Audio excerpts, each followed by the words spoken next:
ಓಂ ಶ್ರೀ ಸಾಯಿರಾಮ್. ಶ್ರೀ ಸಾಯಿ ಸಚ್ಚಿರತೆಯ 2ನೇ ಅಧ್ಯಾಯ. ಇದರಲ್ಲಿ ಶ್ರೀ ಹೇಮಾಂಡ ಪಂತರು ಶ್ರೀ ಸಾಯಿ ಸಚ್ಚಿರತೆಯ 2ನೇ ಅಧ್ಯಯನವನ್ನು ಈ ರೀತಿ ಬರೆದಿರುತ್ತಾರೆ. ಶ್ರೀ ಸಾಯಿ ಬಾಬಾ ಕಾಲರ ಅಂಟುಜಾಡ್ಯವು ಹರಡುವುದನ್ನು ತಡೆಗಟ್ಟಿದ ಅದ್ಭುತ ಪವಾಡವನ್ನು ವಿವರಿಸಿದ್ದೇನೆ. ಇದಾದ ನಂತರ ಅನೇಕ ಅದ್ಭುತ ಪವಾಡಗಳನ್ನು ಕೇಳಿದೆ.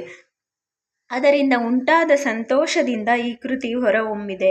ಈ ಅದ್ಭುತ ಪವಾಡಗಳ ವಿವರಣೆಯು ಭಕ್ತಕೋಟಿಗೆ ಹಿಡಿಸುತ್ತದೆ ಮತ್ತು ಅವುಗಳ ಶ್ರವಣದಿಂದ ಭಕ್ತರ ಪಾಪಗಳೂ ನಾಶವಾಗುತ್ತವೆ ಎಂದು ತಿಳಿದು ಅವರ ಉದಾತ್ತವಾದ ಜೀವನ ಚರಿತ್ರೆ ಮತ್ತು ಉಪದೇಶಗಳನ್ನು ಬರೆಯಲು ತೊಡಗಿದೆ. ಈ ಯೋಗಿಯ ಜೀವನ ಚರಿತ್ರೆಯು ತರ್ಕವೂ ಅಲ್ಲ, ತರ್ಕಶಾಸ್ತ್ರವೂ ಅಲ್ಲ. ಇದು ನಮಗೆ ನೈಜವಾದ ಆಧ್ಯಾತ್ಮಿಕ ರಾಜಮಾರ್ಗ. ಹೇಮಾಂಡ ಪಂತರು ಈ ಕಾರ್ಯವನ್ನು ಕೈಗೊಳ್ಳಲು ತಮಗೆ ಯೋಗ್ಯತೆ ಸಾಲದೆಂದೇ ಭಾವಿಸಿದ್ದರು. ನನಗೆ ಯಾವ ಆತ್ಮಸ್ನೇಹಿತನ ಜೀವನ ಚರಿತ್ರೆಯೇ ಗೊತ್ತಿರುವುದಿಲ್ಲ. ನನ್ನ ಜೀವನ ಚರಿತ್ರೆಯೇ ನನಗೆ ತಿಳಿಯದು. ಹೀಗಿರುವಾಗ ಓರ್ವ ಮಹಾಯೋಗಿಯ ಜೀವನ ಚರಿತ್ರೆ ಬರೆಯಲು ಸಾಧ್ಯವೇ? ಅವರ ಅವತಾರವನ್ನು ವಿವರಿಸಲು ಶಕ್ಯನೇ? ಮಹಾಯೋಗಿಗಳ ಜೀವನ ಚರಿತ್ರೆ ಬರೆಯಬೇಕಾದರೆ ಅವರೂ ಸಹ ಮಹಾಯೋಗಿಗಳಾಗಿಯೇ ಇರಬೇಕು. ಇಲ್ಲದಿದ್ದರೆ ಅವರ ಅನುಭವಗಳನ್ನು ಹೊರಗೆಡಹಲು ಹೇಗೆ ಸಾಧ್ಯವಾದೀತು? ಇದೊಂದು ಕ್ಲಿಷ್ಟ ಸಮಸ್ಯೆ. ಮಹಾಸಾಗರದ ಆಳವನ್ನೂ ಪತ್ತೆ ಹಚ್ಚಬಹುದು, ಗಗನಕ್ಕೆ ವಸ್ತ್ರವನ್ನೂ ಹೊದಿಸಬಹುದು. ಆದರೆ ಈ ಕೆಲಸ ಗುರುತರವಾದದ್ದು.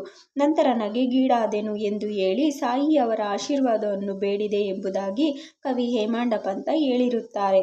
ಅತ್ಯಂತ ಹೆಸರುವಾಸಿಯಾದ ಮಹಾರಾಷ್ಟ್ರದ ಕವಿಯೋಗಿಗಳಾದ ಶ್ರೀ ಜ್ಞಾನೇಶ್ವರಿ ಮಹಾರಾಜರು ಈ ರೀತಿ ಹೇಳಿದ್ದಾರೆ. ಮಹಾಯೋಗಿಗಳು ಭಕ್ತರಿಂದ ತಮ್ಮದೇ ಆದ ವಿಚಿತ್ರ ರೀತಿಯಿಂದ ತಮ್ಮ ಕೆಲಸವನ್ನು ನೆರವೇರಿಸಿಕೊಳ್ಳುತ್ತಾರೆ. ಸಂತರ ಧ್ಯೇಯವನ್ನು ಸಾಧಿಸಲು ಭಕ್ತರು ಬಾಹ್ಯ ಪ್ರತೀಕರಷ್ಟೇ. ಸುಮಾರು 1700ರ ದಶಕದಲ್ಲಿ ಕವಿ ಮಹಿಪತಿಯವರು ಮಹಾಯೋಗಿಗಳ ಅದ್ಭುತ ಜೀವನ ಚರಿತ್ರೆಯನ್ನು ಬರೆಯಲು ಉತ್ಸುಕರಾದರು. ಮಹಾಯೋಗಿಗಳು ಅವರನ್ನು ಪ್ರೇರೇಪಿಸಿ ಈ ಕಾರ್ಯವನ್ನು ಕೈಗೂಡಿಸಿಕೊಂಡರು. ಇದೇ ರೀತಿ 1800ರಲ್ಲಿ ದಾಸಗುಣರವರ ಸೇವೆಯೂ ಸ್ವೀಕರಿಸಲ್ಪಟ್ಟಿತು. ಕವಿ ಮಹಿಪತಿಯವರು 4 ಕೃತಿಗಳನ್ನು ಹೊರಗೆಳೆದರು. ಭಕ್ತ ವಿಜಯ, ಸಂತ ವಿಜಯ, ಭಕ್ತ ಲೀಲಾಮೃತು, ಸಂತ ಲೀಲಾಮೃತು. ಶ್ರೀ ದಾಸಗುಣ ಅವರು ಭಕ್ತ ಲೀಲಾಮೃತು, ಸಂತ ಲೀಲಾಮೃತು ಎಂಬ ಮಹೋನ್ನತ ಕೃತಿಗಳನ್ನು ಜನಸಮೂಹಕ್ಕೆ ದಯಪಾಲಿಸಿದರು.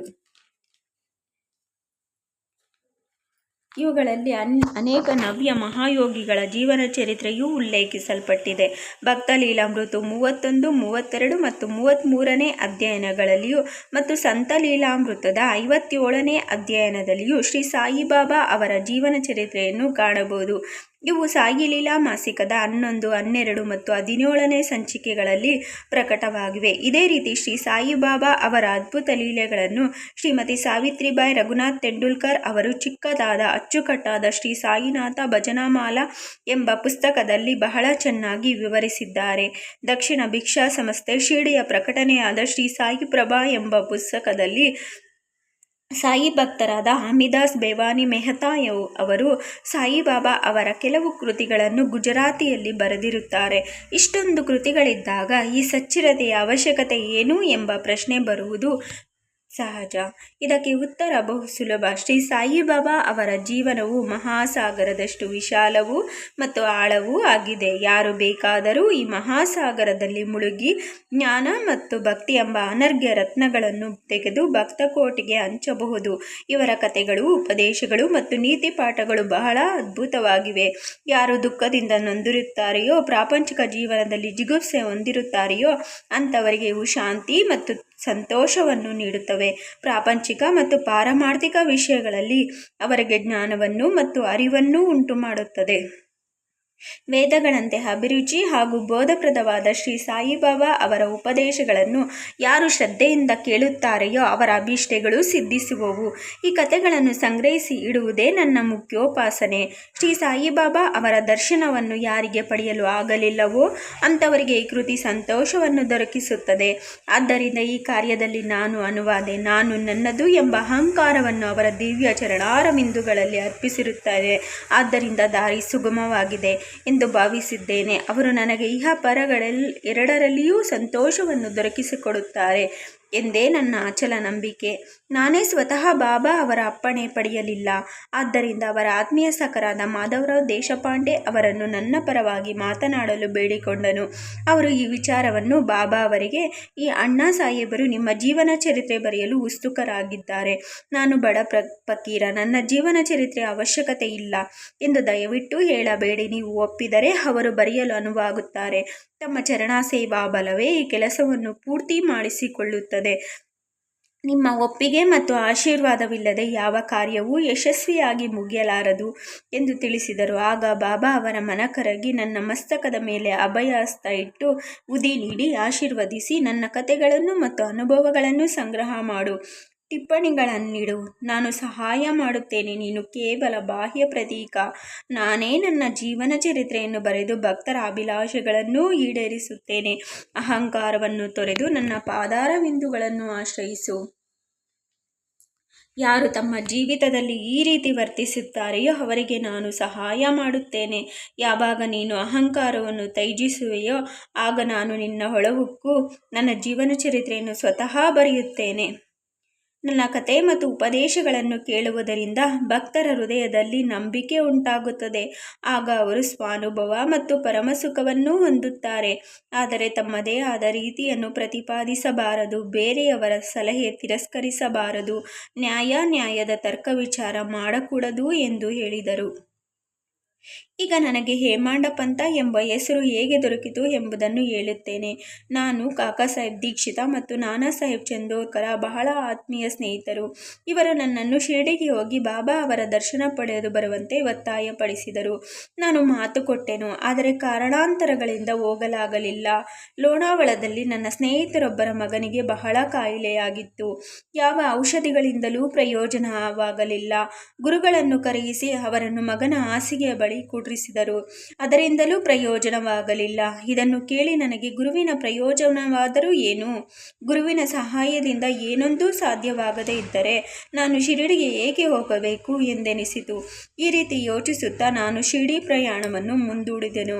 ಆದರೆ ಅನಿವಾರ್ಯವಾದದ್ದು ಆಗಲೇಬೇಕು. ನನ್ನ ವಿಷಯದಲ್ಲೂ ಈ ರೀತಿ ಆಯಿತು. ಪ್ರಾಂತಾಧಿಕಾರಿಯಾದ ನಾನಾ ಸಾಹೇಬರು ಬಾಸಿನ್ಗೆ ಪ್ರಯಾಣ ಬೆಳೆಸಿದ್ದರು.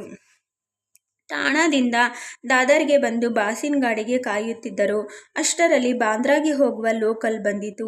ಆಗ ಅವರು ಬಾಂದ್ರಾಕ್ಕೆ ಬಂದು ನನ್ನನ್ನು ಕರೆಯಿಸಿ ಶಿರಡಿ ಪ್ರಯಾಣವನ್ನು ಮುಂದೂಡುವುದಕ್ಕೆ ತರಾಟೆಗೆ ತೆಗೆದುಕೊಂಡರು. ಆಗ ಅದೇ ರಾತ್ರಿ ಶಿರಡಿಗೆ ಹೋಗಲು ನಿರ್ಧರಿಸಿದನು. ದಾದರ್ಗೆ ಹೋಗಿ ಅಲ್ಲಿಂದ ಮನಮಾಡ ಗಾಡಿಯನ್ನು ಹಿಡಿಯಲೆಂದು ದಾದರ್ಗೆ ಹೊರಟೆ. ಇನ್ನೇನು ರೈಲು ಹೊರಡುವುದರಲ್ಲಿತ್ತು. ಆಗ ಓರ್ವ ಮಹಮ್ಮದಿಯನು ನಮ್ಮ ಗಾಡಿಗೆ ಬಂದು ನನ್ನ ಸಾಮಾನು ಮುಂತಾದವುಗಳನ್ನು ನೋಡಿ, ಎಲ್ಲಿಗೆ ಪ್ರಯಾಣ ಎಂದು ಕೇಳಿದನು. ಶಿರಡಿಗೆ ಎಂದು ಉತ್ತರಿಸಲು ಅವನು, ನೀವು ಸೀದಾ ಬೋರಿ ಬಂದರಿಗೆ ಹೋಗಿ ಅಲ್ಲಿಂದ ಮನಮಾಡ ಮೇಲ ಹಿಡಿಯಿರಿ. ದಾದರ್ನಲ್ಲಿ ಇಳಿಯಬೇಡಿ. ಅಲ್ಲಿ ಮನಮಾಡ ಮೇಲ ನಿಲ್ಲುವುದಿಲ್ಲ ಎಂದನು. ಈ ಘಟನೆ ನಡೆಯದಿದ್ದರೆ ನನ್ನ ಅಭಿಲಾಷೆ ಪ್ರಕಾರ ನಾನು ಮರುದಿನ ಶಿರಡಿ ತಲುಪಲಾಗುತ್ತಿರಲಿಲ್ಲ. ಅದೃಷ್ಟ ಬಲದಿಂದ ಶಿರಡಿಯನ್ನು ಮರುದಿನ ಮುಂಜಾನೆ 9-10 ಗಂಟೆಗೆ ಸೇರಿದೆ. ಶ್ರೀ ಕಾಕಾ ಸಾಹೇಬ್ ದೀಕ್ಷಿತ ನನಗಾಗಿ ಕಾದಿದ್ದರು. ಅದು ನಡೆದದ್ದು ಸುಮಾರು 1910ರಲ್ಲಿ. ಆಗ ಶಿರಡಿಯಲ್ಲಿ ಯಾತ್ರಿಕರಿಗೆ ತಂಗಲು ಇದ್ದ ಧರ್ಮಶಾಲೆ ಎಂದರೆ ಸಾಟೇವಾಡ ಒಂದೇ. ಬಂದ ತಕ್ಷಣವೇ ಬಾಬಾ ಅವರ ದರ್ಶನವನ್ನು ಪಡೆಯಲು ಮನಸ್ಸು ಹಾತೊರೆಯುತ್ತಿತ್ತು. ಆಗ ತಾನೇ ತಾತ್ಯಾ ಸಾಹೇಬ್ ನುಲೂಕರ ಮಸೀದಿಯಿಂದ ಹಿಂತಿರುಗಿ ಬಂದು, ಬಾಬಾ ಈಗ ವಾಡದ ಮೂಲೆಯ ಹತ್ತಿರ ಇದ್ದಾರೆ. ಮೊದಲು ಹೋಗಿ ಅಲ್ಲಿ ದರ್ಶನ ಪಡೆಯಿರಿ. ಸ್ನಾನವಾದ ನಂತರ ವಿರಾಮವಾಗಿ ಮಸೀದಿಯಲ್ಲಿ ದರ್ಶನ ಪಡೆಯಿರಿ ಎಂದು ಹೇಳಿದರು. ಇದನ್ನು ಕೇಳಿ ಬಾಬಾ ಅವರ ಕಡೆಗೆ ಕೂಡಲೇ ಬಂದೆ. ನನ್ನ ಸಂತೋಷಕ್ಕೆ ಪಾರವಿಲ್ಲದಾಯಿತು. ಅವರು ಹೇಳಿದುದಕ್ಕಿಂತ ಮಿಗಿಲಾದದ್ದನ್ನು ಕಂಡೆನು. ನನ್ನ ಇಂದ್ರಿಯಗಳೆಲ್ಲವೂ ತೃಪ್ತಿಗೊಂಡವು. ಹಸಿವು ನೀರಡಿಕೆ ದೂರವಾದವು. ಶ್ರೀ ಬಾಬಾ ಅವರ ದರ್ಶನ ಚರಣಾರವಿಂದುಗಳ ಸ್ಪರ್ಶವಾದ ಕೂಡಲೇ ನಾನು ಪುನರ್ಜನ್ಮ ಹೊಂದಿದಂತಾಯಿತು. ಶ್ರೀ ಅವರ ದರ್ಶನ ಪಡೆಯಲು ಪ್ರೇರೇಪಿಸಿದವರನ್ನು ಸ್ಮರಿಸಿಕೊಂಡೆನು. ನಾನು ಅವರನ್ನು ನನ್ನ ನಿಜವಾದ ಬಂಧುಗಳೆಂದೇ ಭಾವಿಸಿದ್ದೇನೆ. ಅವರನ್ನು ನೆನೆದು ಮನದಲ್ಲಿ ಪ್ರಾರ್ಥಿಸುತ್ತೇನೆ. ಶ್ರೀ ಬಾಬಾ ಅವರ ದರ್ಶನದಲ್ಲಿ ಒಂದು ವಿಚಿತ್ರ ಶಕ್ತಿ ಅಡಗಿದೆ. ನನ್ನ ಅಭಿಪ್ರಾಯದಲ್ಲಿ ಅವರ ದರ್ಶನದಿಂದ ನಮ್ಮ ಭಾವನೆಗಳೆಲ್ಲವೂ ಬದಲಾಗುತ್ತವೆ. ನಮ್ಮ ಪೂರ್ವ ಕರ್ಮಗಳೆಲ್ಲ ಸವಿದು ಕ್ರಮೇಣ ಪ್ರಾಪಂಚಿಕ ವಸ್ತುಗಳ ಕಡೆಗೆ ವಿತಾರಾಗ ಉಂಟಾಗುತ್ತದೆ. ಮೋಹ ಕಡಿಮೆಯಾಗುತ್ತದೆ. ನಮ್ಮ ಪೂರ್ವ ಜನ್ಮದ ಪುಣ್ಯಗಳ ಫಲದಿಂದ ಮಾತ್ರವೇ ನಮಗೆ ಅವರ ದರ್ಶನ ಸಾಧ್ಯ. ನೀವು ಶ್ರೀ ಸಾಯಿಬಾಬಾ ಅವರನ್ನು ನೋಡಿದರೆ ನಿಜವಾಗಿಯೂ ಪ್ರಪಂಚವೇ ಸಾಯಿಬಾಬಾ ಅವರಂತೆ ಕಾಣುವುದು. ನಾನು ಶಿರಡಿಗೆ ಬಂದ ದಿನವೇ ಗುರುವಿನ ಅಗತ್ಯದ ಬಗ್ಗೆ ನನಗೂ ಬಾಳಾಸಾಹೇಬ್ ಭಾಟಿಯವರಿಗೂ ದೊಡ್ಡ ಚರ್ಚೆ ನಡೆಯಿತು. ನಮ್ಮ ಸ್ವತಂತ್ರತೆಯನ್ನೇಕೆ ಬಿಡಬೇಕು? ಪರರಿಗೇಕೆ ದಾಸರಾಗಬೇಕು? ಗುರುವಿನ ಅಗತ್ಯವೇನು? ನಮ್ಮ ಕರ್ತವ್ಯವನ್ನು ನಾವು ಮಾಡಬೇಕು. ನಮ್ಮನ್ನು ನಾವು ಕಾಪಾಡಿಕೊಳ್ಳಲು ಶ್ರಮಿಸಬೇಕು. ಸುಮ್ಮನೆ ಜಾಡ್ಯತನದಿಂದ ಕುಳಿತು ನಿದ್ರೆ ಮಾಡುವುದರಿಂದ ಏನು ಪ್ರಯೋಜನ ಎಂದು ನನ್ನ ವಾದ. ವಿಧಿ ಏನು ಸಂಭವಿಸಬೇಕು ಅದು ಸಂಭವಿಸಿಯೇ ತೀರುತ್ತದೆ. ಅನೇಕ ಮಹಾತ್ಮರು ಸಹ ಅನುಭವಿಸಿದ್ದಾರೆ. ನಾವೊಂದು ಬಗೆದರೆ ದೈವವೊಂದು ಬಗೆಯುತ್ತದೆ. ನಿನ್ನ ಬುದ್ಧಿವಂತಿಕೆಯನ್ನು ಬದಿಗೆ ತಳ್ಳು. ನಿನ್ನ ಅಹಂಕಾರ ನಿನಗೆ ಸಹಾಯವಾಗಲಾರದು ಎಂದು ಭಾಟಿಯವರ ವಾದ.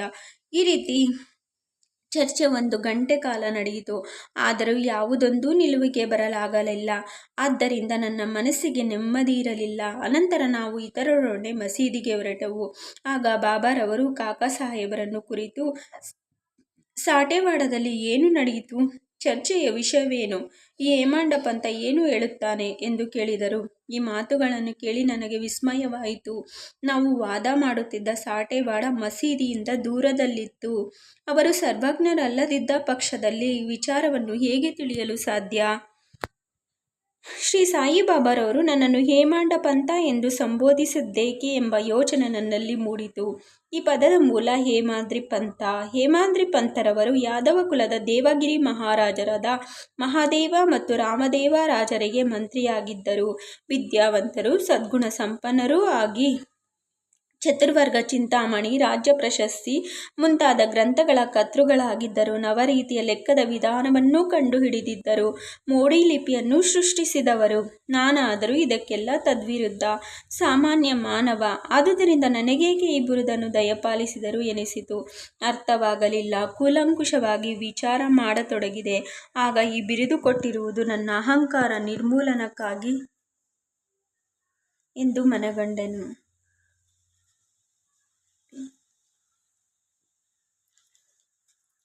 ಮತ್ತು ಚರ್ಚೆಯಲ್ಲಿ ನನ್ನ ಬುದ್ಧಿವಂತಿಕೆಗೆ ಕೊಟ್ಟ ಸನ್ಮಾನ ಎಂದು ತಿಳಿದುಕೊಂಡೆನು. ಮುಂದಿನ ಕಥೆಯನ್ನು ಪರಿಶೀಲಿಸಿದರೆ ಬಾಬಾರವರು ಹೇಮಾಂಡ ಪಂಥ ಎಂದು ಕರೆದದ್ದು ನಿಜವಾಗಿಯೂ ಮಹತ್ವವಾದುದು ಮತ್ತು ಭವಿಷ್ಯವಾದಿಯಾದದ್ದು ಎಂದು ಕಂಡುಬರುತ್ತದೆ. ಏಕೆಂದರೆ ಅವರು ತಮ್ಮ ಮುಪ್ಪಿನಲ್ಲಿ ಶ್ರೀ ಸಾಯಿ ಸಂಸ್ಥಾನದ ಮೇಲ್ವಿಚಾರಣೆಯನ್ನು ನೋಡಿಕೊಳ್ಳುತ್ತಿದ್ದರು. ಲೆಕ್ಕಪತ್ರಗಳನ್ನು ಸಹ ಅವರೇ ನೋಡಿಕೊಳ್ಳುತ್ತಿದ್ದರು. ಆಧ್ಯಾತ್ಮಿಕ ವಿಷಯಗಳಾದ ಜ್ಞಾನ, ಭಕ್ತಿ, ವಿತರಾಗ, ಸ್ವಸಮರ್ಪಣೆ, ಆತ್ಮಜ್ಞಾನ ಮುಂತಾದವುಗಳನ್ನು ನಿರೂಪಿಸಿರುವ ಶ್ರೀ ಸಾಯಿ ಸಚ್ಚರಿತೆಯ ಲೇಖಕರೆಂದೇ ಪ್ರಸಿದ್ಧಿ ಪಡೆದರು. ಗುರುವಿನ ಅವಶ್ಯಕತೆ. ಹೇಮಾಂಡ ಪಂಥರು ಈ ವಿಚಾರವಾಗಿ ಯಾವುದೊಂದು ಟಿಪ್ಪಣಿಯನ್ನು ಸಹ ಇಟ್ಟಿರುವುದಿಲ್ಲ. ಆದರೆ ಕಾಕಾ ಸಾಹೇಬರು ಈ ವಿಷಯದ ಬಗ್ಗೆ ಈ ರೀತಿ ಹೇಳಿರುತ್ತಾರೆ.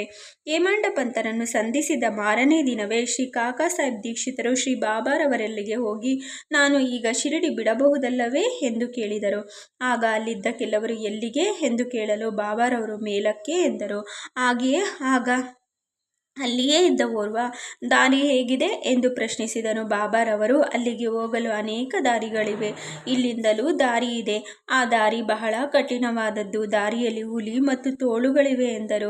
ಅದಕ್ಕೆ ನಾನು, ಬಾಬಾ ನಮ್ಮೊಂದಿಗೆ ಮಾರ್ಗದರ್ಶಕನನ್ನು ಕರೆದುಕೊಂಡು ಹೋದರಳಿತಲ್ಲವೇ ಎಂದು ಕೇಳಲು ಬಾಬಾರವರು, ಆಗ ಕಷ್ಟವಿಲ್ಲ. ಮಾರ್ಗದರ್ಶಕನು ಸುರಕ್ಷಿತವಾಗಿ ಉದ್ದೇಶಿತ ಸ್ಥಳಕ್ಕೆ ಕೊಂಡೊಯ್ಯುವನು. ಮಾರ್ಗದರ್ಶಕನಿಲ್ಲದಿದ್ದ ಪಕ್ಷದಲ್ಲಿ ದಾರಿಯಲ್ಲಿ ತೊಂದರೆಗೀಡಾಗುವ ಸಂಭವವಿದೆ ಎಂದು ಉತ್ತರಿಸಿದರು. ಈ ಉತ್ತರ ಅಲ್ಲಿಯೇ ಇದ್ದ ದಾಭೋಲ್ಕರ್ ಅವರ ಗುರುವಿನ ಅಗತ್ಯವಿದೆಯೇ ಎಂಬ ಪ್ರಶ್ನೆಗೆ ಉತ್ತರವಾಗಿದ್ದು, ಅವರು ಯೋಚಿಸತೊಡಗಿದರು. ನೈಜವಾದ ಪಾರಮಾರ್ಥಿಕ ಜ್ಞಾನ ಸಂಪಾದನೆಗೆ ಗುರುವಿನ ಅವಶ್ಯಕತೆ ಇದೆ ಎಂದು ತಿಳಿದುಕೊಂಡರು. ಉದಾಹರಣೆ, ಅವತಾರ ರೂಪಿಗಳಾದ ಶ್ರೀಕೃಷ್ಣ, ಶ್ರೀರಾಮ ಅವರು ತಮ್ಮ ಸ್ವಾನುಭವಕ್ಕೋಸ್ಕರ ತಮ್ಮ ಗುರುಗಳಾದ ಸಾಂದೀಪನಿ ಮತ್ತು ವಶಿಷ್ಠರಿಗೆ ಶರಣಾಗತರಾಗಲಿಲ್ಲವೇ? ಶ್ರೀ ಸಾಯಿ ಪ್ರಣಾಮ್. ಪ್ಲೀಸ್